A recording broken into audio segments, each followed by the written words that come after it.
Hey, this is Al McGee with Your Entertainment Ticket, yeticket.com. Well, the film I'm going to talk about right now is called The Last Vermeer. Have you ever heard of the painter Vermeer? He's a Dutch painter. Well, I've heard about him through some other films. And also I do know a couple of his paintings because of other films, because I'm really not an art major. And if you bought any art by him, you better check it and make sure it's not counterfeit. Well, that's what this film is about. And this film starts off in Amsterdam about 3 weeks after the fall of Hitler, after the fall of the Germans, after the fall of World War II. Well, you see this railroad car, they find it, they open it up, and they find all these treasures, and they find a Vermeer. And the painting is called Christ and the Adulteress. And this was painted by Vermeer. You know, he's very famous over there in the Dutch country over there. And, well, they're trying to find, the Dutch people, they're trying to find people who collaborated with the Germans. And as you see in the film, they're killing people right there on the street because they collaborated with the Germans. They shoot them, hanging them right there in front of people, and people just watching it like it's a form of entertainment. And to them it probably was, because they didn't have TV, and right now they probably didn't have no radios too. And this painting was owned by one of the most heinous German leaders, Gerhard. And Gerhard was very, very hostile. And he paid a lot of money for it. But who did he buy it from? Well, he bought it from Hans van Meegeren, which is played by Guy Pearce. Now, Joseph Pilar, he was trying to find other collaborators, and he's played by Klaas Bang. And he wants to, again, put people in jail and also get them hung and get them killed for being collaborators with the Germans, because, you know, he fought against the Germans. He was in the underground. And he's a Dutch Jew also.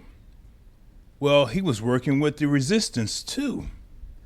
So now he finds out about Hans van Meegeren, and now he wants to hang him. But the more he delved into the truth, the more he finds out, well, maybe things are not as black as white as he thought it was. I will admit, Guy Pearce in this role was very good.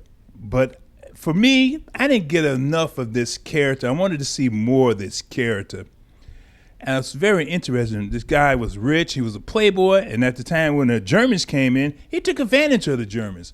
He accumulated wealth, land, and women, fame. Now, he's an artist.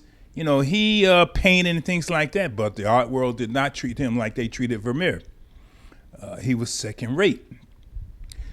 And, again, as Joseph Pilar kept digging, well, they finally went to court, and this is a very good film for a court scene and things like that. Now, is this interesting?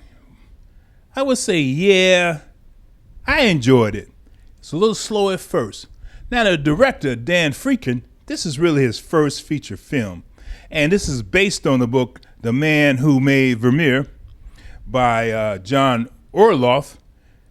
They did a nice little script on this, but like I said, it was slow at first. And you really have to stay in there at first to watch this film. But I really enjoyed it. I enjoyed the acting, especially Guy Pearce. I've always been a good Guy Pearce fan. I really have been. And I really enjoyed him in this role. I wish I learned more about his character, which you did as you went along, but, in bits and pieces. But I wish the movie was more about him than what they were trying to do. But I'm going to give this 3 palm trees out of 4. And I want you to go see this film because it's opening up in theaters. And see it, The Last Vermeer. It's a very good film. I really enjoyed it when I finally got a chance to be more interested in it. Hey, I'm glad you're interested in my review. I'm Al McGee at yeticket.com. Thanks for watching my review. I really appreciate it. This is your entertainment ticket. Latest and greatest.